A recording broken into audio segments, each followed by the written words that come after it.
সাইয়েদনা আলী রাদিয়াল্লাহু তাআলা আনহু যুদ্ধের ময়দানে মারাত্মকভাবে জখম হলেন, আহত হলেন। পায়ের ভেতরে জিহাদের ময়দানে তীর ঢুকে গেল, তীর কেউ টেনে বের করতে পারে না। এতটাই জখম হয়েছে, তীর ধরে টান মারলে তিনি চিৎকার মারে। বিশ্বনবী দেখলেন অবস্থা বেগতিক। আল্লাহর হাবিব বললেন, তীর ধরে টানাটানির দরকার নাই, যেহেতু টান মারলে ব্যথা পায়, ছেড়ে দাও, আজান দাও। বেলাল, তুমি আজান দাও, একামত দাও। এক সাহাবীরে বললেন, আমি যখন নামাজে দাঁড়াবো, আলী যখন নামাজে দাঁড়াবে, নামাজরত অবস্থায় তুমি তোমার নিজের দায়িত্বে আলীর পায়ের ভেতর থেকে তীরটা টেনে বের করে ফেলবা। আজান দেয়া হলো, একামত হলো। বিষ্ণু ইসলাম নামাজ পড়তে শুরু করলেন। সাইয়েদনা আলী রাদিয়াল্লাহু তাআলা আনহু নামাজে দাঁড়ালেন। ওই সাহাবী দাঁড়ান নাই। বিশ্বনবীর পরামর্শ অনুযায়ী কাতারের ভেতর দিয়ে যে বিশ্বনবীর মেয়ের জামাতা সাইয়েদনা আলী রাদিয়াল্লাহু তাআলা আনহুর পা থেকে টান মেরে তীর বের করেছে। টান দিয়ে তীর খোলা হয়েছে, কিন্তু সাইয়েদনা আলী মুহূর্তের জন্য টের পান না। আগে টান মারতেছে, ব্যথা পায়, চিৎকার মারে, কিন্তু সালাতের অবস্থায় টান মেরে তীর বের করেছে, উনি টেরই পান নাই। আল্লাহু আকবার। তার মানে যখন নামাজে তিনি দাঁড়িয়েছেন, দিন দুনিয়ার হুঁশ তার ছিল না। তার হুঁশ, জ্ঞান, চিন্তা, ধ্যান সব কিছু চলে গিয়েছে একজনের দিকে, তিনি কে? এজন্য বিশ্বনবী বলতেন, আনতা আবুদাল্লাহা কাআন্নাকা তারা ফাইন লাম তাকুন তারাহু ফাইন্নাহু ইয়ারাক। এমন ভাবে নামাজ পড়বে, মনে করবে তুমি আল্লাহকে দেখে দেখে নামাজের মুসল্লায় আছো। ঠিক কি না? যখন নামাজ পড়বা, ভাববা তুমি আল্লাহকে দেখছো। আর যদি এটা কষ্ট হয়, অ্যাটলিস্ট এটা ভাবো যে আল্লাহ তোমায় দেখছে। আমাদেরকে দেখে কে? আমি যে নামাজ করি, দেখে কে? এই চিন্তাটা মাথায় থাকার দরকার আছে না নাই? আল্লাহ রাসূল সাল্লাল্লাহু আলাইহি ওয়াসাল্লাম যখন তোমাদের মতো যুবক, তিনি কি অলস ছিলেন? মা বাআসাল্লাহু নাবিয়ান ইল্লা রাআল গানাম। এই পৃথিবীতে এমন কোন নবী ছিল না যে নবীরা ছাগল চড়ায় নাই। সুবহানাল্লাহ বলবা না? ছাগল চড়িয়েছেন আমার প্রিয় নবী মুহাম্মদ সাল্লাল্লাহু আলাইহি ওয়াসাল্লাম। মরুভূমিতে তিনি ছাগল চড়াতেন অল্প কিছু পারিশ্রমিকের বিনিময়ে। সাহাবারা বললেন, ইয়া রাসূলুল্লাহ, সব নবী ছাগল চড়িয়েছে বুঝলাম, আপনিও? আল্লাহ রাসূল বললেন, হ্যাঁ আমিও কুনতু আরাআহা আলা কারারিথি আহলি মক্কা। মক্কাবাসীদের দেয়া অল্প কিছু পারিশ্রমিকের বিনিময়ে মক্কা শহরে আমি নিজেও ছাগল চড়িয়েছি। কাজকে ডিফারেন্সিয়েট করে নাই, ছোট বড় না, কাজ যেটা পাও করতে হবে। কাজ করে খাওয়ার মধ্যে কোনো লজ্জা নেই, আছে শুধু সম্মান। ঠিক কিনা? সাউন্ড তো আরো খারাপ হয়ে গেল মনে হয়। এরকম কেন? একটা স্ট্রং অ্যান্ড ক্লিন সাউন্ড দাও। আসো ঠিক করো। তো এই জন্য যুবক যারা আছো, তোমরা আগামীর বাংলাদেশ। আল্লাহ রাসূল সাল্লাল্লাহু আলাইহি ওয়াসাল্লাম যুবক বয়সে একটা সংগঠন করেছিলেন, নাম হচ্ছে কি নাম? আরবিতে এটাকে বলে হালাফুল ফুদুল। হালাফ মানে শপথ, ফুদুল মানে ভালো কাজের শপথ। আমরা কি পারি না অলিতে গলিতে এরকম হিলফুল ফুজুলের মতো ইসলামী ক্লাব গড়ে তোলা? পারবো না আমরা? এগুলোর উদ্যোগে আজকে যেরকম যুব সংগঠন ও এলাকাবাসীর যৌথ উদ্যোগে প্রোগ্রাম, এরকম সুন্দর সুন্দর প্রোগ্রাম করতে হবে। শুধু আউটডোর না, এখন থেকে ইনডোর প্রোগ্রাম করার দরকার আছে না নাই? আমাদের দেশে কমিউনিটি সেন্টারে শুধু বিয়ে আর সুন্নতে খাতনা। গোটা বিশ্বে কমিউনিটি সেন্টারগুলোতে কমিউনিটির বড় বড় প্রোগ্রাম করার জন্য তারা অ্যারেঞ্জ করে। কমিউনিটি সেন্টারগুলোতে সেখানে ইনডোর প্রোগ্রাম করতে হবে। প্রতি মাসে ভালো ভালো স্কলারদেরকে এনে, ইনফ্লুয়েন্সিয়াল স্পিকারদেরকে এনে যুবকদেরকে মোটিভেট রাখার দরকার আছে না নাই? কারণ যুবকরাই আগামীর বাংলাদেশ। আল্লাহ রাসূল সাল্লাল্লাহু আলাইহি ওয়াসাল্লাম প্রতিজ্ঞা করালেন যে এই হিলফুল ফুজুলের শপথ হচ্ছে, মক্কায় চাঁদাবাজি, টেন্ডারবাজি চলবে না, দুর্বলের উপর সবলের কোনো অত্যাচার চলবে না। তো এরকম হিলফুল ফুজুল থাকার দরকার আছে না নাই? আল্লাহ যুব সংগঠনকে তুমি কবুল করো, এলাকাবাসীকেও তুমি কবুল করো। মিনার বাড়ি বন্দর, নারায়ণগঞ্জ, মুসাপুর রাস্তার পার্শ্বে 2 দিন ব্যাপী তাফসীরুল কোরআনের প্রোগ্রামের আজকে দ্বিতীয় রজনী। প্রথম দিন কথা বলেছিলেন হযরত মাওলানা সাদিকুর রহমান আল আজহারি। আল আজহার ইউনিভার্সিটিতে আমরা একসাথে পড়াশোনা করেছি। আমার ছোট ভাই সুন্দর কথা বলে, কোরআন থেকে বলে। আল্লাহ তাআলা সাদিকুর রহমান আল আজহারির জ্ঞানকে তুমি আরো বাড়িয়ে দাও। আজকের রজনীতে আমাকে রেখেছেন আপনার আলোচক। আমার আগে কথা বলেছে very energetic, hard working, enthusiastic যুবকদের আইকন শায়েখ সিফাত হাসান। সে আমারেও মাঝে মাঝে বসায় ওয়াজ করে, সুন্দর সুন্দর কথা শোনায় সে আমাকে, আমিও মন্ত্রমুগ্ধ হয়ে শুনি। যুবকরা যেখানেই আছে ওখানে এনার্জি আছে না নাই? যুবকদের থেকে কথা শুনতে হবে, কারণ যুবকদের মধ্যে আছে অনেক শক্তি। এই শক্তিকে আমরা পজিটিভ ওয়েতে কাটাদিন কষ্ট করছে, এখনো যোগাযোগ মেনটেন করে যাচ্ছে। এরকম নেতা আমাদের থানাগুলোতে থাকুক, আমরা চাই কি চাই না? না। যারা কোরআনের মাহফিল বন্ধ করে না, অ্যারেঞ্জ করে দেয়, আয়োজন করে দেয়, সারাদিন গাদার মতো খাটুনি খেটে কোরআনের মাহফিলে রাত্রেবেলা নিজে উপস্থিত থেকে সার্থক করে দেয়, আমরা এ ধরনের নেতাদেরকে চাই যারা সবসময় কোরআনের পক্ষে থাকবে, ঠিক কিনা? আল্লাহ পাক অত্র এলাকার চেয়ারম্যান মহোদয়কে তুমি কোরআনের জন্য কবুল করো। আরো অনেক বিশেষ অতিথি এই প্রোগ্রামে উপস্থিত হয়েছেন, সম্মানিত অনেক অতিথিবৃন্দদের নাম এখানে আছে যারা এই প্রোগ্রামের জন্য কষ্ট করেছে। আমরা সবার জন্য দোয়া করি, আল্লাহ তুমি সবাইকে কবুল করো।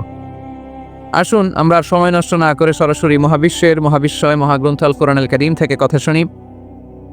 আমি আমার খুতবার শুরুতে আপনাদের খেদমতে সূরাতুল আল মুমিনুনের প্রথম আয়াত তেলাওয়াত করেছি। এই সূরায় আল্লাহ তাআলা মুমিনদের 7টি গুণের কথা বলেছেন, যে গুণগুলো একজন মুমিন হিসেবে আমাদের জীবনে থাকা দরকার আছে। এই 7টি গুণ আজকে আমরা জেনে যাব মানার উদ্দেশ্যে, ঠিক কিনা? ওয়াজ কি শুধু শোনার জন্য শোনা? শুনতে চাইলে তো ইউটিউবেও শোনা যায়, শোনা যায় না? ইউটিউবে ওয়াজ শোনেন না আপনারা? আমার ওয়াজ শুনছেন কারা কারা দেখি? মাশাআল্লাহ, আমরা হাত নামাই প্রত্যেক দিন। হ্যাঁ, মাশাআল্লাহ মাশাআল্লাহ মাশাআল্লাহ, আল্লাহ তুমি কবুল করো। এই ইউটিউবটারে আমরা ভালো কাজে লাগাবো। গান শোনা ছেড়ে দিছ? মাশাআল্লাহ, আল্লাহ তুমি কবুল করো। যেটা অনেক ভালো কথা যে আমরা আজে বাজে কাজে আর সময় নষ্ট করি না, ইন্টারনেট ইউজ করলেও এটা কোরআনের কাজে লাগাই, ঠিক কিনা? তো ওয়াজ কিন্তু ইউটিউবেও শোনা যায়, কিন্তু এখানে আমরা এসেছি একটা স্পিরিট নিয়ে যাব, সরাসরি কথা শোনার আর বলার মধ্যে একটা তাসির প্রভাব আছে না নাই? এই জন্য বিশ্বাসীদের যে 7টা গুণাবলী আজকে এগুলো আমরা জেনে যাব, যাতে করে আমরা মানতে পারি, পালন করতে পারি, ঠিক কিনা? সূরাটার নাম হচ্ছে সূরাতুল মুমিনুন। সূরার নাম কি?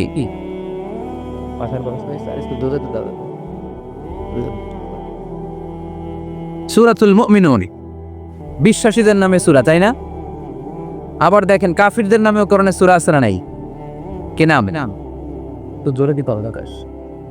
সূরাতুল কাফিরুন আছে না? কুল ইয়া আইয়ুহাল লা আ'বুদু মা।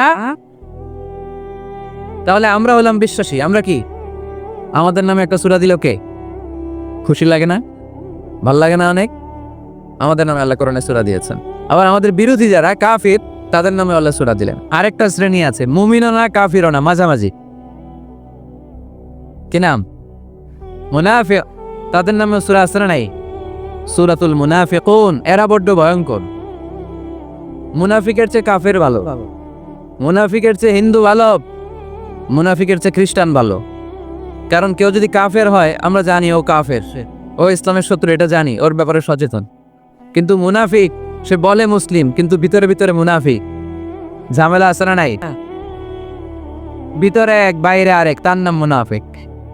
ভিতরে এক বাইরে আরেক, তার নাম ডবল স্ট্যান্ডার্ড মেনটেন করে, দুমুখ সাপ, এদিকেও আছে ওদিকেও আছে, এদিকেও যায় ওদিকেও যায়, এদিকেও নাই ওদিকেও নাই, নেহি আদার নেহি ওদার, দারমিয়ান মে সাদার বাদার আছে না? উপর দিয়ে ফিটফাট, ভিতর দিয়ে সদরঘাট। উপর মে পাক সাফ, আন্দার মে খালাত মালাত। উপরে অনেক পাক সাফ, ভিতরে ঝামেলা। এরা মুনাফিক, যেদিকে বৃষ্টি এদিকে ছাতা ধরে, যখন যার কাছে টাকা পয়সা আছে তারে তেল মারে। আছে না নাই? আমরা মুনাফিক হতে চাই?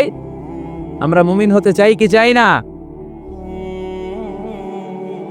মুমিন হয় কখন? যখন তার বিশ্বাস থাকে, ঠিক কিনা? আল্লাহ বিশ্বাস, আখিরাতে বিশ্বাস। এই বিশ্বাসটা কিন্তু অনেক দামি, টাকা দিয়ে বিশ্বাস কিনা যায় না। আমরা আল্লাহর উপর বিশ্বাস রাখি, আখিরাতে বিশ্বাস রাখি, নবী রাসূলদের উপর বিশ্বাস রাখি, তাই আমরা মুমিন। বিশ্বাসটা অনেক দামি। ঈমান যার মধ্যে থাকে সে হচ্ছে মুমিন। আমল পড়ে, আগে ঈমান। আগে কি? ঈমান হচ্ছে সংখ্যা, আমল হচ্ছে শূন্য। এখন ঈমান নাই, আপনার আছে শুধু আমল। শূন্য বসাতে বসাতে বসাতে বসাতে নারায়ণগঞ্জ থেকে ঢাকা, এটার কোনো দাম আছে? 2000 শূন্য আপনি পাইছেন। 2000 ফলাফল কি? শূন্য। কারণ ঈমান নাই, সংখ্যা নাই। এবার আপনার ঈমান আছে, পেলেন একটা সংখ্যা 1, তারপর আমল করতে শুরু করলেন, পেলেন 0, যাকাত দিলেন, পেলেন 0, হজ করলেন, পেলেন 0, দাম আছে না নাই? একের পরে 0 দিলে দাম আছে না? তাহলে আগে লাগবে কি? ঈমান। ঈমান মানে বিশ্বাস। বিশ্বাসটা খুব দামি। এই বিশ্বাস যেন নষ্ট না হয়, বিশ্বাসে যেন আঘাত না আসে। বিশ্বাসটা কত দামি জিনিস দেখেন। বন্ধুর মধ্যে যদি বিশ্বাস না থাকে, বন্ধুত্ব টেকে? কথা বলেন। স্বামী যদি স্ত্রীতে বিশ্বাস না করে, সম্পর্ক টিকে? কথা বলেন। বিশ্বাস অনেক দামি জিনিস। দেখবেন বাবা যখন তার ছোট্ট মেয়েটাকে কোলে তোলে, উপরে এরকম ছুঁড়ে মারে, ছোট্ট মেয়েটা খিলখিল করে হাসে। যদি নিচে পড়ে যায় ভর্তা হয়ে যাবে, তারপরেও হাসে, কারণ মেয়েটার বাবার উপর বিশ্বাস আছে, বাবা আমারে ফেলে দিবে না, বাবা ঠিকই আমাকে কোলে তুলে নেবে, ঠিক কিনা? মেয়েটার বাবার প্রতি অগাধ বিশ্বাস। ঢাকা থেকে একজন গ্রিন লাইনের বাসে উঠছে, টিকিট কাটছে কক্সবাজারে। গ্রিন লাইনের বাসের নাম শুনছেন তো না? কক্সবাজার যাবে। ব্যাগ ট্যাগ নিয়ে বাসে উঠেই দেখবেন অনেক হাই প্রোফাইলের লোকেরা ল্যাপটপ নিয়ে, টাকা পয়সা নিয়ে বাসের উপরে ব্যাগ রেখে আরামসে ঘুম দিচ্ছে। বাইরে প্রচন্ড বৃষ্টি, তার কোনো টেনশন নাই। সে যদি টেনশন করতো তাহলে ঘুমাইতে পারতো? তাহলে তো তাকায় থাকা লাগতো, এরকম দেখি তো বাসওয়ালা কই যায়। কক্সবাজারের টিকিট কাটছি, সকালবেলা ওইটা যদি দেখি কক্সবাজার না নিয়ে যশোর চলে গেছে, বেজাল আছে না? তার মোটেও টেনশন নাই, কারণ গ্রিন লাইন কোম্পানির প্রতি এই ক্লায়েন্টের অনেক বিশ্বাস। আমি আরামসে চাদর গায়ে দিয়ে একটা ঘুম দিব, সকালে ঠিকই এই গ্রিন লাইনের বাস আমাকে কক্সবাজার নামিয়ে দিবে। চিল্লায় বলেন ঠিক কিনা? তার মানে বিশ্বাসটা অনেক জরুরি। বিশ্বাসে মিলায় বস্তু, তর্কে বহুদূর। এজন্য আমরা বিশ্বাসী হতে চাই। আমরা কি হতে চাই? আর বিশ্বাসীদের নামে এই সূরাটা ডেডিকেট করলেন কে? সূরাতুল মুমিনুন। সূরাটার নাম কি? আরো জোরে বলেন, কি নাম? সূরাতুল মুমিনুন। এই সূরাটা নাজিলের একটা ব্যাকগ্রাউন্ড আছে, শানে নুজুল, কোন সময়ে কোন প্রেক্ষাপটে নাজিল হলো, এটা শুনলে সূরার তাফসীর বুঝতে আমাদের সুবিধা হবে। আল্লাহ রাসূল সাল্লাল্লাহু আলাইহি ওয়াসাল্লাম সাহাবাদের নিয়ে বসা, হঠাৎ করে ওমরে ফারুক মৌমাছির আওয়াজ শুনতে পেলেন, বন বন বন বন আওয়াজ। হাদিসটা এসেছে মুসনাদ ইবনে আহমদ ইবনে হাম্বলে, সুনানে তিরমিজিতে। বন বন মৌমাছির যখন আওয়াজ, ওমরে ফারুক মৌমাছি খুঁজতে আরম্ভ করলেন, কিন্তু কোনো মৌমাছি উনি খুঁজে পান না। তখন উনি বুঝতে পেলেন আসলে এটা মৌমাছি না। এখনই আল্লাহ রাসূল সাল্লাল্লাহু আলাইহি ওয়াসাল্লামের উপর কোরআনের আয়াত নাজিল করতেছে কে? অনেকগুলো পদ্ধতিতে আল্লাহ রাসূল সাল্লাল্লাহু আলাইহি ওয়াসাল্লামের কাছে কোরআন এসেছে। আমরা তো মাগনা কোরআন পাইছি, সুন্দর করে এমদাদিয়া কোম্পানি ছাপাই দিছে, আব্বা কিনা বাসায় নিয়ে আসছে। এবার আমি রমজান মাসে কোরআনের খতম দেই। আহা, আল্লাহ রাসূল সাল্লাল্লাহু আলাইহি ওয়াসাল্লাম কি এত সহজে কোরআন পেয়েছে? না, অনেক কষ্ট করে তিনি কোরআন রিসিভ করতেন। মিসলা সালসালাতিল জারাস, মাঝে মাঝে ঘন্টার ধ্বনির মতো কোরআন নাজিল হতো। প্রাইমারি স্কুল ছুটি হলে দপ্তরি ঘন্টা বাজায় না, ধাম ধাম বিকট আওয়াজ হয়। এরকম আওয়াজে যখন কোরআন নাজিল হতো, আল্লাহ রাসূল সাল্লাল্লাহু আলাইহি ওয়াসাল্লাম কোরআন রিসিভ করতে যেয়ে ঘেমে যেতেন শীতের রাতে। আজকে একটা শৈত্যপ্রবাহ গেছে না, প্রচন্ড শীত। দুপুরবেলা আমার প্রোগ্রাম ছিল কিশোরগঞ্জের, কি নাম? পাকুন্দিয়া। প্রচন্ড শীতে লোকজন কাঁপছিল। আপনাদের তো প্যান্ডেল আছে, ওদের প্যান্ডেলও ছিল না, খোলা ময়দানে লক্ষ লক্ষ মানুষ। এই প্রচন্ড শীতের রাতে আম্মা জান আয়েশা রাদিয়াল্লাহু তাআলা আনহা উনি কাঁপতেন, আর এই কোরআন রিসিভ করতে যে বিষ্ণু ইসা ইসলাম ঘামতেন। সুবহানাল্লাহ বলতে পারলেন না? এত কঠিন ছিল ওহি রিসিভ করা। ইন্না সানুলকি আলাইকা কওলান সাকিলা। নবী হে, এই কোরআনের বাণীটা অনেক সাকিল, ভারী, এত ভারী। ওটের উপর বসে থাকা অবস্থায় যখন কোরআন নাজিল হতো, তখন রাসূল সাল্লাল্লাহু আলাইহি ওয়াসাল্লাম যে ওটের উপর বসে আছেন, ওটের পাগুলো জমিনে গেড়ে যেত। ঘোড়ার উপর বসে থাকা অবস্থায় কোরআন নাজিল হলে ঘোড়াটা দাঁড়ানো থেকে বসে যেত। মাঝে মাঝে সাহাবাদের গায়ে হেলান দিয়ে পায়ের মধ্যে মাথা রেখে রাসূল সাল্লাল্লাহু আলাইহি ওয়াসাল্লাম শুয়ে থাকতেন। এক সাহাবীর পায়ে মাথা রেখে আল্লাহ রাসূল সাল্লাল্লাহু আলাইহি ওয়াসাল্লাম শুয়ে আছেন, তিনি টেরই পাচ্ছেন না। হঠাৎ করে কোরআনের আয়াত নাজিল হতে লাগলো। সাহাবী বললেন, হঠাৎ করে আমি টের পেলাম বিশ্বনবীর মাথাটা অনেক ভারী হয়ে গেল। আমার মনে হচ্ছে যে রাসূল সাল্লাল্লাহু আলাইহি ওয়াসাল্লামের মাথার ভারে আমার পায়ের হাড্ডি ফেটে খান খান হয়ে যাবে। সুবহানাল্লাহ বলেন। তো এই কঠিন কোরআন যখন রাসূল সাল্লাল্লাহু আলাইহি ওয়াসাল্লাম রিসিভ করতেন, তিনি ঘেমে যেতেন। আবার মাঝে মাঝে সাইয়েদনা জিবরাইল আলাইহিস সালাম সরাসরি ওনার সূরাতে আসতেন কোরআন নিয়ে। হেরা পর্বতে আর সিদরাতুল মুনতাহায়, এই দুই জায়গায় আল্লাহ রাসূল সাল্লাল্লাহু আলাইহি ওয়াসাল্লাম সাইয়েদনা জিবরাইল আলাইহিস সালামের মূল আকৃতিতে ওনাকে দেখতে পেয়েছিলেন। মাঝে মাঝে স্বপ্ন যুগে আসতোই ওহী। পর্দার আড়াল থেকে মেরাজের রাতে তিনি পেয়েছেন ওহী। মাঝে মাঝে ইউলকা ফি কুলুবি রাসূলিল্লাহ, আল্লাহ রাসূল সাল্লাল্লাহু আলাইহি ওয়াসাল্লামের অন্তরে ওহী ঢেলে দেয়া হতো। আর মাঝে মাঝে মিসলা সাউতিন নাহাল, মৌমাছির ভনভন ভনভন আওয়াজের মতো কোরআন নাজিল করতো কে? ভনভন আওয়াজ দেখে ওমরে ফারুক বুঝলেন এটা আসলে মৌমাছি না, কোরআনের আয়াত। কোরআনের আয়াত নাজিল শেষ, আল্লাহ রাসূল সাল্লাল্লাহু আলাইহি ওয়াসাল্লাম চেহারা ঘুরিয়ে সাহাবীদের দিকে মুখ করে বসলেন আর বললেন, এইমাত্র সূরাতুল মুমিনুনের শুরুর দিককার আয়াতগুলো আমার কাছে নাজিল হয়েছে। এখানে আল্লাহ তাআলা মুমিনের 7টি গুণের কথা বলেছে। কয়টি? সবাই বলতে হবে, কয়টি গুণ? আল্লাহ রাসূল বললেন, মান আফামা হুন্না দাফালাল জান্নাহ। এই 7টা গুণ যে মানবে আল্লাহ তাআলা জান্নাতুল ফেরদাউসের মালিক বানায় দিবে। আজকে এই 7টা গুণের ব্যাপারে আমরা জেনে যাব ইনশাআল্লাহ। পড়ি, আরো জোরে পড়ি ইনশাআল্লাহ। আর যদি আপনাদের কষ্ট হয় ওঠা বসা করবেন না, হাত তুলে দাঁড়িয়ে যাবেন, বলবেন হুজুর কষ্ট হচ্ছে। দুই একজনের কাছ থেকে শুনলেই দোয়া করে বিদায়, সংক্ষেপ করে দিবেন ইনশাআল্লাহ। মাইকের সাউন্ডে আমি প্রাণ পাচ্ছি না। আমি বলতেছি একটু ইকো দিয়ে দেখো প্রাণ পাওয়া যায় কি নাই। একটু ইকো দাও তো দেখি, বেশি দিও না, আবার একটু দাও। দুর্বল, সাউন্ড দুর্বল। প্রতি রাতে আমাদেরকে কথা বলতে হয়। সাউন্ড সিস্টেম যদি ডিজিটাল সাউন্ড সিস্টেম না হয়, দুর্বল হয়, আমাদেরকে শাউট করতে হয়। একদিনের জন্য শাউট করে আমার গলা ভাঙলে আমার জীবন ধন্য, সমস্যা নাই। কিন্তু আমার তো একদিন না। নোয়াখালীর লোকেরা কয় হুজুর আন্নে গো একদিন আঙ্গো ব্যাগ দিন, মানে আপনাদের একদিন হলো আমাদের ব্যাগ দিন, মানে প্রতিদিন। কি হয়েছে? সাপ কই? বসো বসো। তাহলে মুমিনের কয় গুণ? গলায় আওয়াজ নাই। কয়টা গুণ? শেষ পর্যন্ত এরকম আওয়াজ লাগবে আমার, আওয়াজ তোলা যাবে। মাশাআল্লাহ, 7টা গুণ আজকে আমরা শুনবো। আল্লাহ শুরু করছেন, قد أفلح المؤمنون الذين هم في صلاتهم خاشعون। সফল হয়েছে তারা, ঈমান এনেছে যারা। কার কথা? সফলতার মানদণ্ড আল্লাহ দিয়েছেন ঈমান। আপনি যদি টাকাওয়ালা হন আপনি সফল না, যদি ঈমান না থাকে, ঠিক কিনা? আপনি যদি ক্ষমতাওয়ালা হন আপনি সফল না, যদি ঈমান না থাকে, ঠিক কিনা? আপনি অনেক বড় সেলিব্রিটি কিন্তু ঈমান নাই, আল্লাহর মানদণ্ডে আপনি সফল না, ঠিক কিনা? এজন্য আল্লাহ বলেছেন সফল হয়েছে তারা, ঈমান এনেছে। আমি বলবো সফল হয়েছে তারা, আপনারা বলবেন ঈমান এনেছে যারা। আওয়াজ তুলে বলেন সফল হয়েছে কারা? যারা ঈমানদার তারা সফল। قد أفلح المؤمنون, successful indeed are the believers. তারাই সফল যারা ঈমানদার। তবে যেন ঈমানদার নয়, তাদের 7টা বৈশিষ্ট্য থাকা চাই। কয়টা? 1 নম্বর আল্লাহ বলছেন আল্লাযীনা হুম ফি সালাতিহিম খাশিউন। তারা যখন সালাতে দাঁড়ায় দিন দুনিয়ার হুঁশ থাকে না, তারা ভীত সন্ত্রস্ত হয়ে আল্লাহর দিকে রুজু হয়ে সালাত আদায় করে। নামাজে যখন দাঁড়াবো দুনিয়ার কোনো হুঁশ জ্ঞান আমাদের থাকতে পারবে? আমাদের হুঁশ থাকবে একদিকে, তিনি কে? আল্লাযীনা হুম ফি সালাতিহিম খাশিউন। শুরু হয়ে গেল মুমিনদের 7টি বৈশিষ্ট্যের আলোচনা। 1 নম্বর বৈশিষ্ট্য হচ্ছে মুমিনরা যখন নামাজে দাঁড়ায় দিন দুনিয়ার হুঁশ থাকে না, তাদের চিন্তা, তাদের ধ্যান চলে যায় একদিকে, তিনি কে? 7 শ্রেণীর ব্যক্তিকে আল্লাহ তাআলা কিয়ামতের দিন আরশের নিচে ছায়া দিবে, যেদিন আল্লাহর আরশের ছায়া ছাড়া কোনো ছায়া পৃথিবীতে থাকবে না। সেই দিনটা কি এই দিনের মতো? কিয়ামতের দিনটা আজকের এই দিনের মতো হবে? 50,000 বছর হবে। এটা লেন্থ, এটা ডিউরেশন।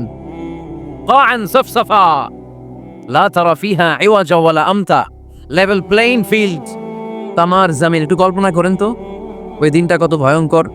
বাবা ছেলেরে চিনবে না ওই দিন, ছেলে বাবারে চিনবে না, স্ত্রী স্বামীকে চিনবে না, স্বামী স্ত্রীকে চিনবে না, পীর সাহেব মুরিদ চিনবে না, মুরিদ পীর সাহেবকে চিনবে না, নেতা কর্মীকে চিনবে না, কর্মী নেতাকে চিনবে না। হায় হায়, ইয়া নাফসি বলে কাঁদবে। সূর্যটা মাথার কাছে চলে আসবে, সূর্যের তাপে মাথার মগজগুলো গলে গলে নাকের ছিদ্র আর কানের ছিদ্র দিয়ে টপ টপ করে বেয়ে বেয়ে পড়বে। তৃষ্ণায় মানুষগুলো পাগল পাড়া, জিহ্বাটা বের হয়ে নাভি পর্যন্ত ঝুলতে থাকবে। সেদিন সবাই পাগলের মতো ছুটতে থাকবে, কোনো ছায়া নাই আল্লাহর আরশের ছায়া ছাড়া। আল্লাহর হাবিব বললেন 7 শ্রেণীর ব্যক্তিকে আল্লাহ তাআলা আরশের নিচে ছায়া দিবেন। এর মধ্যে 1 শ্রেণীর ব্যক্তি রাজুলুন কলবুহু মুআল্লাকুন বিল মাসাজিদ, ওই ব্যক্তি যার হৃদয়টা সবসময় আল্লাহর মসজিদের সাথে লেগে থাকে। মসজিদের সাথে যার হৃদয় লেগে থাকে তাকে আরশের নিচে ছায়া দিবে কে? এজন্য মসজিদের সাথে যেন আমাদের হৃদয়গুলো লেগে থাকে। অনেকেই দেখবেন এত ভালো নামাজে জোহর পরে টেনশন করে আসরটা কই পড়বো, আসর পরে চিন্তা করে মাগরিবের সময় আমি কোথায় থাকবো, মাগরিবের সময় টেনশন, ইস এশাটা হয়ে গেলেই তো শেষ। এরকম লোক আছে না নাই? এদেরকে সেই কঠিন ভয়াবহ দিনে আরশের নিচে ছায়া দিবে কে? তারপরে মসজিদ, আমাদের 4 নাম্বার পদ্ধতি, মসজিদকে পরিচ্ছন্ন রাখা, মসজিদকে ঝাড়ু দেয়া। মসজিদকে যারা পরিষ্কার করে তাদের হৃদয়ের যন্ত্রণা দূর করে দেয় কে? সাইয়েদনা ইব্রাহিম আলাইহিস সালাম এবং ইসমাঈল আলাইহিস সালামকে আল্লাহ তাআলা আদেশ করেছেন, তাহহিরা বাইতি লিত-তাইফিনা ওয়াল আকিফিনা ওয়ার রুকআইস সুজুদ। হে ইব্রাহিম, ইসমাঈল, বাপ বেটা দুইজন মিলে মসজিদ ঝাড়ু দাও। কি ঝাড়ু দাও?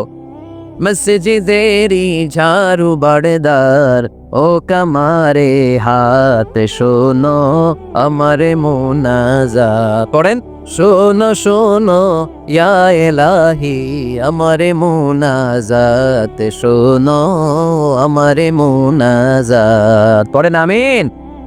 মসজিদ ঝাড়ু দেওয়া মসজিদ আমাদের অন্তর্ভুক্ত। আপনারা কেউ কোনোদিন মসজিদ ঝাড়ু দিয়েছেন নাকি? কে কে দিয়েছেন দেখি? সবাই? সবাই মসজিদের খাদেম? মাশাআল্লাহ। আমিও দিছি মসজিদ ঝাড়ু, অনেক দিছি। মাশাআল্লাহ, আল্লাহ তুমি কবুল করো।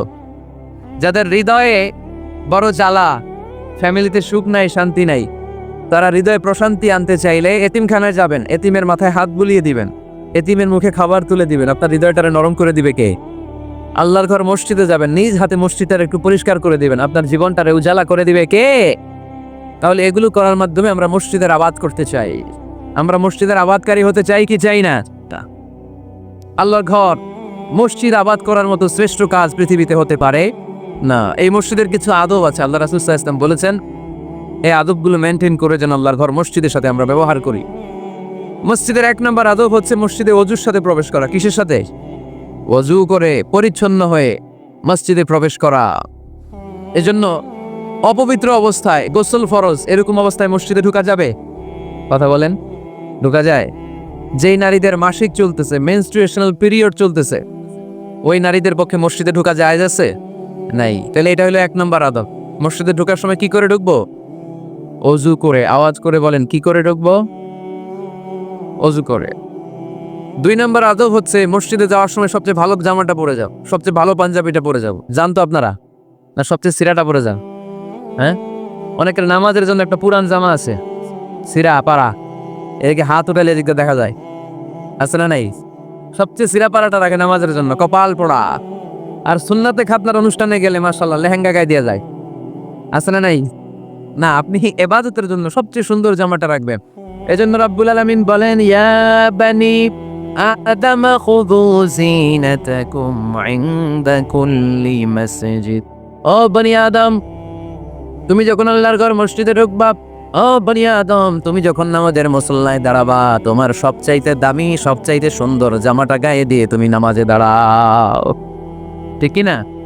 তাহলে এখন মসজিদে যাওয়ার সময় কি গায়ে দিয়ে যাবেন বলেন? ফিতা করবেন? হ্যাঁ, মাশাআল্লাহ। হ্যাঁ, সবচেয়ে ভালো কাপড়টা আয়রন করে, পারফিউম মেখে তারপরে আমরা যাব। রাজি আছেন তো? 3 নম্বর আদব হচ্ছে মসজিদে ঢোকার সময় বাম পা দিয়ে ঢুকতে হয়।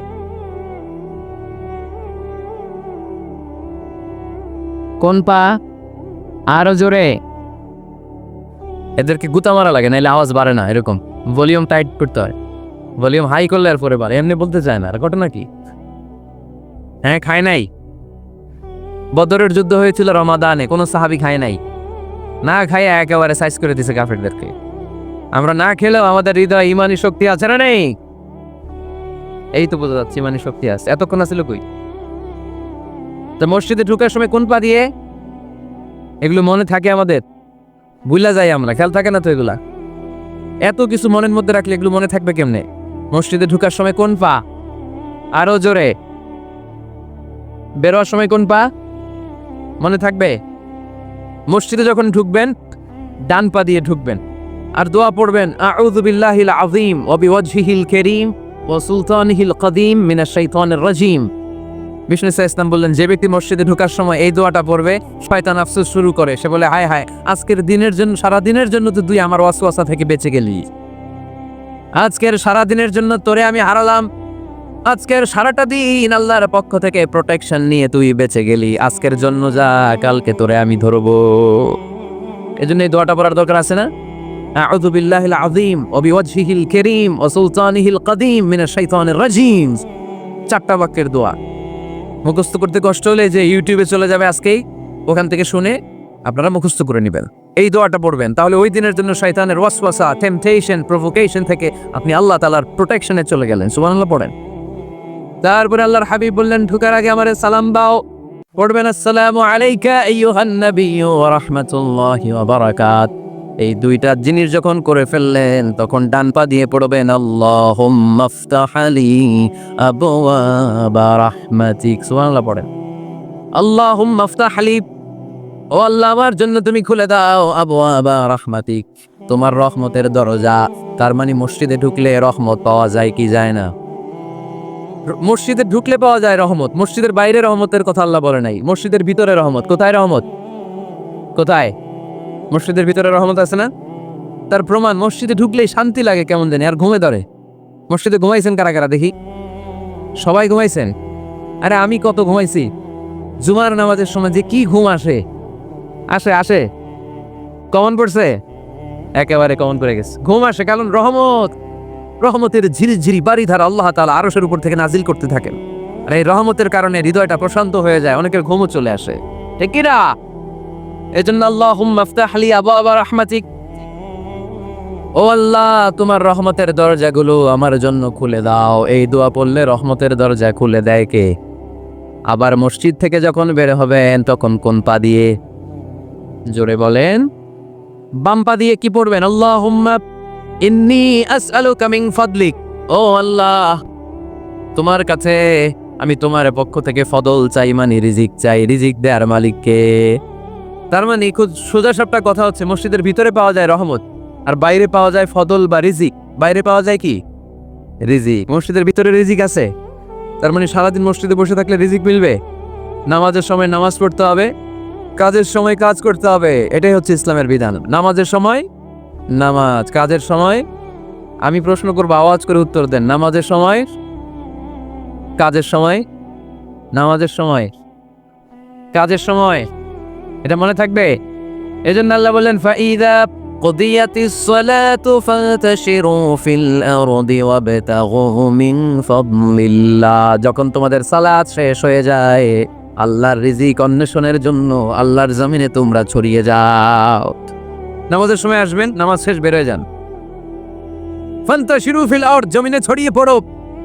নামাজ শেষ, চেয়ারম্যান সাহেব চলে যাবে ইউনিয়ন পরিষদের ভেতরে, ছাত্ররা চলে যাবে হাই স্কুলে, মেম্বার অফ দ্য পার্লামেন্ট চলে যাবে সংসদে, সেনাবাহিনীর লোকেরা চলে যাবে ক্যান্টনমেন্টে, ব্যবসায়ীরা চলে যাবে তাদের বাজারে, সিএনজি ওয়ালারা সিএনজি নিয়ে ব্যবসা শুরু করবে, রাস্তায় নেমে যাবে, চিল্লায় বলেন ঠিক কিনা?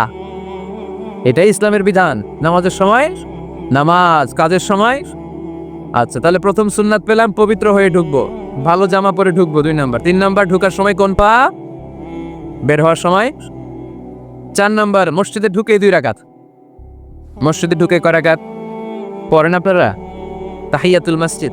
মসজিদে আপনি ওয়েলকাম জানাবেন, ঢুকেই 2 রাকাত পড়বেন, ওযু করলে 2 রাকাত। আল্লাহর হাবিব সাল্লাল্লাহু আলাইহি ওয়াসাল্লাম মসজিদে নববীতে জুমার খুতবা দিচ্ছেন। খুতবা চলাকালীন সময়ে এক সাহাবী এসে মসজিদের মধ্যে বসে পড়লেন। আল্লাহর হাবিব সাল্লাল্লাহু আলাইহি ওয়াসাল্লাম সাহাবীরে বললেন, দাঁড়াও। সাহাবী দাঁড়ালেন। আল্লাহর নবী জিজ্ঞেস করলেন, কেন বসে পড়লা? 2 রাকাত পড়ছো নাকি? সাহাবী বলে, পড়ি নাই। বিশ্বনবী বললেন, তাহলে তাড়াতাড়ি 2 রাকাত নামাজ পড়ে বসে যাও। সুবহানাল্লাহ পড়ে। 2 রাকাত পড়ো নাই? তো পড়ো, দাঁড়াও, তারপরে বসো। দেখেন, খুতবা চলাকালীন সময়ে আমাদের খতিবরা কখনো খুতবা থামায়? কথা বুঝেন নাই? জুমার খুতবা আপনারা শুনেন না? খুতবা চলতেছে, ওই মুহূর্তে ইমাম সাহেবরা কখনো খুতবা থামায়? মাঝখানে কোনো ঝামেলা হইলে থামায় না। প্রথম খুতবা শেষ, বসে, তারপরে দ্বিতীয় খুতবা। খুতবার মাঝখানে কোনো থামাথামি নাই। কিন্তু আল্লাহর হাবিব সাল্লাল্লাহু আলাইহি সাল্লাম কেমন খতিব ছিলেন দেখেন। আল্লাহর হাবিব সাল্লাল্লাহু আলাইহি সাল্লামের খুতবা দেওয়ার স্টাইল এন্ড অ্যাটিটিউড এবং আমাদের খুতবা দেওয়ার স্টাইল এন্ড অ্যাটিটিউড, আল্লাহ রাসূল সাল্লাল্লাহু আলাইহি সাল্লামেরটা কত প্রাণবন্ত ছিল। আল্লাহ রাসূল সাল্লাল্লাহু আলাইহি সাল্লাম সোসাইটি ওরিয়েন্টেড একজন পার্সোনালিটি ছিলেন, সমাজের মানুষ কেন্দ্রিক, খুব সামাজিক ছিলেন আল্লাহ রাসূল সাল্লাল্লাহু আলাইহি সাল্লাম। তিনি দেখলেন একজন বসে পড়ছে, উনি খুতবা থামায় দিলেন। জুমার খুতবা থামায় বললেন, এই নামাজ পড়ছো না? পড়ো, 2 রাকাত পড়ো। আবার খুতবা শুরু করলেন। সুবহানাল্লাহ পড়বেন না?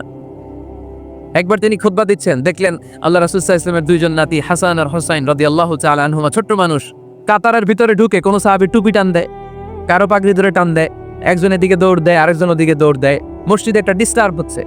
আল্লাহর হাবিব সাল্লাল্লাহু আলাইহি ওয়াসাল্লাম খুতবা থামিয়ে দিলেন, মিম্বার থেকে নেমে আসলেন, দুই নাতিকে দুই হাতে ধরলেন, ধরে আস্তে করে জান্নাতের এই দুই সর্দারকে নিয়ে মিম্বারের উপরে দাঁড়ালেন, এই হাতে এই নাতি, ওই হাতে আরেক নাতি। এরপর দাঁড়িয়ে দাঁড়িয়ে তিনি বাকি খুতবা দিলেন। পড়েন সুবহানাল্লাহ। কত প্রাণবন্ত খুতবা। উনিও খুতবা দিতেন, আমরাও খুতবা দিই। আল্লাহর হাবিব সাল্লাল্লাহু আলাইহি ওয়াসাল্লাম খুতবা দিচ্ছেন, এক সাহাবী এসে বলল, ইয়া রাসূলুল্লাহ, মদিনায় দুর্ভিক্ষ, বৃষ্টি নাই, আপনি বৃষ্টির দোয়া করেন। রাসূল সাল্লাল্লাহু আলাইহি ওয়াসাল্লাম খুতবা থামায় দিলেন, থামায় দিয়ে দোয়া শুরু করলেন, আল্লাহুম্মা আসকিনা গাইসান মুগীসান মারিআন মুরিআন নাফিআন গায়রা দার আজিলান গায়রা আজিল। আল্লাহ, উপকারে বৃষ্টি দেন, যে বৃষ্টিতে আমাদের ফসল জন্মাবে, সবুজ ঘাস লতা পাতা জন্মাবে, আমাদের গবাদি পশুর রিজিক বাড়বে, এরকম উপকার বৃষ্টি আমাদেরকে দিয়ে মদিনাটারে ধন্য করে দেন। বৃষ্টি শুরু হলো, জুমাবার বৃষ্টি, শনি রবি সোম মঙ্গল বুধ বৃহস্পতি শুক্র, টানা 7 দিন বৃষ্টি। এবার বৃষ্টির চোটে মদিনায় বন্যা হয়ে গেছে। এতদিনে দুর্ভিক্ষ, এতদিনে কি, এখন বৃষ্টির বরকতে দোয়া করছে, বৃষ্টিতে এবার বন্যা। যেই সাহাবী বৃষ্টির জন্য দোয়া করতে বলেছিলেন, পরের জুমাবারের খুতবার সময় এসে ওই সাহাবী বললেন, ইয়া রাসূলুল্লাহ, আবার খুতবার মাঝখানে, ইয়া রাসূলুল্লাহ, আর বৃষ্টির দরকার নেই, আর দরকার নেই, এবার বৃষ্টি বন্ধের দোয়া করেন। আল্লাহর হাবিব সাল্লাল্লাহু আলাইহি ওয়াসাল্লাম খুতবা থামিয়ে আবার বন্ধের দোয়া, আল্লাহুম্মা হাওয়ালাইনা ওয়ালা আলাইনা, হে আল্লাহ আমাদের চারিদিকে দেন, মদিনাতে আর বৃষ্টির দরকার নেই। চিল্লায় পড়েন সুবহানাল্লাহ। এজন্য খতিব হবে এরকম প্রাণবন্ত খতিব। সমাজে কি চলে, কি ক্রাইসিস, কি সংকট, ইয়াংরা কোন সমস্যায় ভোগে, আমাদের রাজনৈতিক অঙ্গনে কি সমস্যা, আমাদের অর্থনৈতিক অঙ্গনে কি সমস্যা, আমাদের সামাজিক অঙ্গনে কি সমস্যা, আমাদের পরিবারগুলোর ভেতরে কি ঝামেলা, প্রত্যেকটা কথা মসজিদের মিম্বার থেকে আসার দরকার আছে না নাই? আল্লাহর হাবিব সাল্লাল্লাহু আলাইহি ওয়াসাল্লাম এভাবেই সমাজকে ঠিক করে দিতেন। 2 রাকাত মসজিদে ঢুকে আজকে থেকে আমরা পড়ব। মসজিদে ঢুকলেই কয় রাকাত মনে থাকবে না ভুলে যাবেন? তারপরে আল্লাহর হাবিব সাল্লাল্লাহু আলাইহি ওয়াসাল্লাম বলেছেন, খবরদার কবরের উপর মসজিদ বানিও না। কবরস্থান একদিকে, মসজিদ আরেকদিকে, কিন্তু বাংলাদেশে মসজিদের সাথে কবর মিলানো আছে না নাই? ছোট্ট একটা মসজিদ, কিন্তু এত বড় বাবার কবর আছে না নাই? না, এগুলো করবেন না আপনি। আগে হবে মসজিদ, পরে কবরস্থান। যেমন মসজিদে নববী হয়েছে আগে, তারপরে বিশ্বনবীর কবর এখানে আছে না নাই? নাই। মসজিদে নববী প্রতিষ্ঠিত হয়েছে আগে, পরে বাকি কবরস্থান আছে না নাই? কিন্তু কোন আল্লাহর ওলির কবরস্থানের উপরে যদি মসজিদ বানান, তার উপর লানাত দিয়েছে কে? লাআনা রাসূলুল্লাহ আলাল ইয়াহুদ ওয়ান নাসারা ইত্তাখাযু কুবুর আমবিয়াইহিম মাসাজিদা। আল্লাহর রাসূলের লানত ইহুদি নাসারাদের উপর, কারণ ইহুদি আর নাসারাদের একটা খাসলাত, একটা বৈশিষ্ট্য ছিল, তারা তাদের নবীদের কবরের উপরে মসজিদ বানায় ফেলতো। এটা করা যাবে? এজন্য এলাকায় এলাকায় ঝামেলা, কবর আর মসজিদ হবে আলাদা। আবার মসজিদের কিবলার দিকে যেন কবরস্থান না হয়, তাহলে শিরক হওয়ার সম্ভাবনা আছে না নাই? খুব সাবধান, আল্লাহ সব মাফ করে কিন্তু শিরক মাফ করে না, ঠিক কি না? শিরক হচ্ছে মহাপাপ, সব পাপের বাপ। এজন্য আমরা সব করলেও শিরকের গুনাহ মুসলমান কখনো করতে পারে। এরপর আল্লাহর হাবিব বললেন, মসজিদকে পরিষ্কার পরিচ্ছন্ন রাখো, এটাও মসজিদের আদাব। মসজিদে আতর লাগিয়ে দেন, বাখুর জ্বালিয়ে দেন। আপনাদের এই এলাকার মধ্যে তো বাখুরের অভাব নাই, আগরের অভাব নাই, ঠিক কিনা? গতকাল প্রোগ্রাম ছিল কই? সুজানগর, আগরের রাজধানী। আগর চিনেননি আপনারা? হ্যাঁ, এই যে দেহনিল উদ পারফিউম, আপনাদের এই যে মাহতাব সাহেবের আল হারামাইন, এরপরে যে আজমল কোম্পানি, এও আপনাদের এই মৌলভীবাজার এলাকার। এরকম অনেক কোম্পানি আছে দুবাই ভিত্তিক, গোটা বিশ্বে ওনারা ব্র্যান্ডিং করেছে। এগুলোর র ম্যাটেরিয়াল, কাঁচামাল যায় হচ্ছে আপনাদের মৌলভীবাজার থেকে। ছেলের বউ শাশুড়ির ওয়াজ গতকাল করছে, শুনে নিন। শাশুড়ি আর বৌমার কিলাকিলি, গতকালের ওয়াজের বিষয় ছিল কি? শাশুড়ি বৌমার কিলাকিলি কি করে থামাবেন, শুনে নিন। আচ্ছা ঠিক আছে, মুফতি সাহেবদের কাছ থেকে জেনে নেবেন এই প্রশ্ন। আমি উত্তর দিলে আবার কিলাকিলি লেগে যাবে বাংলাদেশ। কিলাকিলির দরকার নাই। সম্মানিত ভাইয়েরা, মসজিদ পরিষ্কার পরিচ্ছন্ন রাখবেন, এই বাখুর জ্বালাবেন, দেহনিল উদ, এই পারফিউম গুলো ছড়িয়ে দিবে। মসজিদের মধ্যে অনেক মসজিদে দুর্গন্ধ আছে না নাই? এই কার্পেটের মধ্যে ময়লা, পরিষ্কার করেন। আল্লাহর হাবিব সাল্লাল্লাহু আলাইহি ওয়াসাল্লাম বলেছেন, খবরদার, আম্মা জান আয়েশা বর্ণনা করেন, আমার রাসূলুল্লাহ সাল্লাল্লাহু আলাইহি ওয়াসাল্লাম বিবিনাইল মসজিদ ফি দুয়ার ওয়া আন তুতাইয়াবা ওয়া তুনাযাফ। আমরা যেন এলাকা এলাকায় মসজিদ বানাই, মসজিদগুলোকে যেন পারফিউম দিয়ে, আতর দিয়ে সুগন্ধময় করে দেই। বিশ্বনবী আদেশ করেছেন, সুবহানাল্লাহ পড়েন। এজন্য কোনো অপরিচ্ছন্ন মসজিদ থাকতে পারবে না। মসজিদের পাশ দিয়ে গেলে আতরের ঘ্রাণে আমোদ হয়ে লোকজন যেন বুঝতে পারে এটা আল্লাহর ঘর, মসজিদ। চিল্লায় বলেন ঠিক কি না?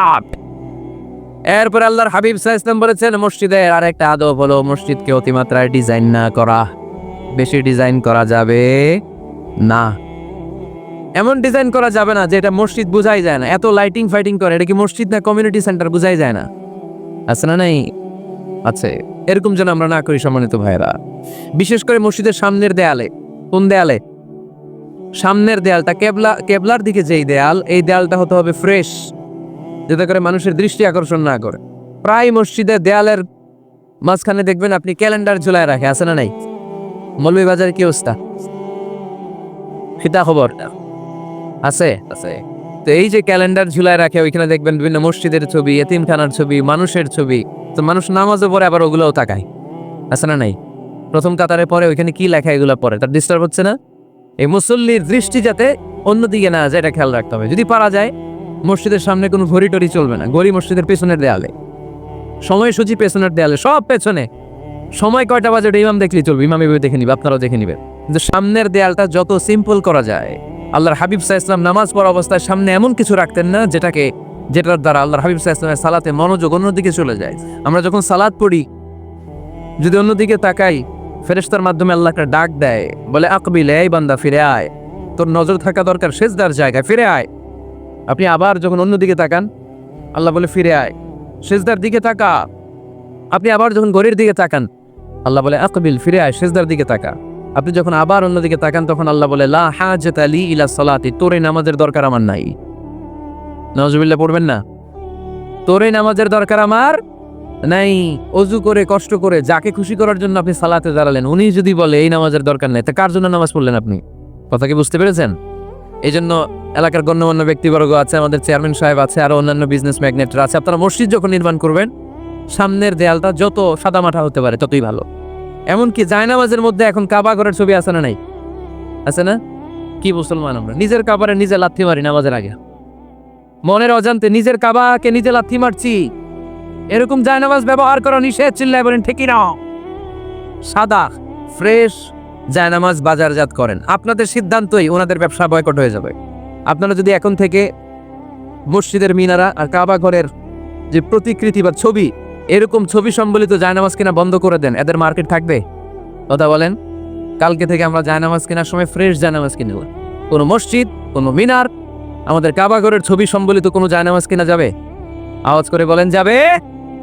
যাবে না। এগুলো হচ্ছে মসজিদের আদাব, এগুলো রক্ষা করে মসজিদে ঢোকার দরকার আছে না নাই? পৃথিবীতে 3টা মসজিদ সবচাইতে শ্রেষ্ঠ মসজিদ, কয়টা? আওয়াজ করে বলেন না। 1 নাম্বার মসজিদুল হারাম, ফাওয়াল্লু উজুহাকুম শাতরা, যেখানেই তোমরা নামাজ পড়ো না কেন মসজিদের হারামের দিকে হয়ে নামাজ পড়ে না। কেবলা কোন দিকে আজকে? এদিকে, এইদিকে কেবলা। আমি যদি এদিকে হয়ে পড়ি, নামাজ হবে না? হবে না কেন? কারণ কেবলামুখী হয়ে নামাজ পড়া ফরজ। চিল্লায় বলেন ঠিক কিনা? মসজিদুল হারাম পৃথিবীর প্রথম মসজিদ, ওখানে একটা ঘর আছে, ঘরটার নাম হলো কাবা। ইন্না আউওয়ালা বাইতিন উদিআ লিন-নাসি লাল্লাযী বিবাক্কাতা মুবারাকা। এই পৃথিবীর প্রথম ঘর, যেই ঘরটা স্থাপিত হয়েছে বাক্কা শহরে। বাক্কা মক্কার আগের নাম, এখন শহরের নাম মক্কা। আগে নাম ছিল কি? সবাই বলেন কি নাম ছিল? বাক্কা। এটা পৃথিবীর আদি ঘর, সব নবীদের পরশধন্য পদধূলিতে এই জায়গাটা বরকতময় হয়েছে। এটা এমন ঘর, যেই ঘরের চারদিকে 1 রাকাত নামাজ পড়লে 1 লক্ষ রাকাতের সওয়াব পাওয়া যায়। হজ উমরা করেছেন কে কে দেখি? হজ উমরা করেছেন আপনারা না? মাশাআল্লাহ। আমরা যারা করতে পারি নাই, আল্লাহ তাদেরকে তৌফিক দাও। আমরা যেন এই কাবা ঘরে যে প্রাণ ভরে সালাত আদায় করতে পারি, আল্লাহ তৌফিক দান করো। আমরা যেন মসজিদে নববীতে যে প্রাণ ভরে সালাত পড়তে পারি, তৌফিক দান করো। আল্লাহর হাবিব সাল্লাল্লাহু ইসলামের কবরের সামনে দাঁড়িয়ে যেন আমরা প্রাণ খুলে, মন প্রাণ উজাড় করে বিশ্বনবী সাল্লাল্লাহু ইসলামকে সালাম দিতে পারি, আল্লাহ তৌফিক দান করো। এই কাবা ঘরকে কেন্দ্র করে প্রতিদিন 100টা রহমত নাজিল হয়। আওয়াজ করে বলেন কয়টা? আল্লাহর হাবিব বললেন প্রতিদিন, প্রতিনিয়ত 100টা রহমত নাজিল হতেই থাকে। 60টা রহমত তাদের উপর নাজিল হয় যারা কাবা ঘরের চারদিকে তাওয়াফ করে। 40 লিল মুসাল্লিন, বাকি 40টা নাজিল হয় যারা কাবা ঘরের পাশে নামাজ পড়ে। 20 লিন নাযিরিনা ইলাল কাবা, বাকি 20টা রহমত প্রতিনিয়ত নাজিল হয় যারা তাওয়াফ করে না, সালাত আদায় করে না, শুধু কাবার গিলাফের দিকে তাকিয়ে থাকে। কাবার দিকে তাকায় থাকলেই সওয়াব। সুবহানাল্লাহ পড়েন। 1 রাকাতে কয় লক্ষ রাকাতের সওয়াব? এজন্য আল্লাহর হাবিব সাল্লাল্লাহু আলাইহি ওয়াসাল্লাম বলেছেন, লা তুশাদ্দুর রিহাল ইল্লা ইলা সালাসাতি মাসাজিদা, স্পেশাল ভার্চু এন্ড রিওয়ার্ড, বিশেষ সওয়াবের নিয়তে পৃথিবীর 3টা জায়গা ছাড়া কোথাও নিয়ত করে ভ্রমণ করা জায়েজ নাই। এক হচ্ছে মসজিদুল হারাম, দুই হচ্ছে মসজিদ নববী, তিন হচ্ছে মসজিদুল আকসা। এই তিনটা মসজিদ ছাড়া পৃথিবীর কোনো মসজিদে নিয়ত করে সফর করা যাবে না, বিশেষ নিয়তে সফর করা যাবে না। যে আমি যদি এই মৌলভীবাজারের জামে মসজিদে যাই বেশি সওয়াব পাওয়া যাবে, এই নিয়তে সফর করা যাবে না। বেশি সওয়াব শুধু এই তিন মসজিদে। মসজিদুল হারামে এক রাকাতে কত রাকাতের সওয়াব? কথা কয় না, বুঝে নাই বোধহয়, কয় লক্ষর। আর মসজিদে নববীতে এক রাকাতে 1000 রাকাতের সওয়াব। আরেক বর্ণনায় আছে 50,000, বর্ণনাটা দুর্বল। সহি বর্ণনায় এসেছে এক রাকাতে 1000 রাকাতের সওয়াব। মসজিদুল আকসায় সালাত করলে এক রাকাতে, এক বর্ণনায় এসেছে 250 রাকাতের সওয়াব, আরেক বর্ণনায় এসেছে 500 রাকাতের সওয়াব। এই তিনটা মসজিদ ছাড়া পৃথিবীর অন্য কোনো মসজিদে যে নামাজ পড়লে বেশি সওয়াব হবে এই নিয়তে সফর করা যাবে? চিল্লায় বলেন যাবে। তবে মসজিদটা দর্শন করার জন্য যেতে পারবেন। মসজিদটা দেখতে কেমন, এটার ক্যালিওগ্রাফিক্যাল ডিজাইন কেমন, এটার আর্কিটেকচারাল ডিজাইন কেমন, এটার দৃষ্টিনন্দন সৌন্দর্য কেমন, মসজিদটা দেখতে কেমন, দেখতে যেতে পারবেন। কিন্তু বিশেষ সওয়াব রিওয়ার্ড এই তিনটা মসজিদ ছাড়া অন্য কোনো মসজিদের জন্য হবে না।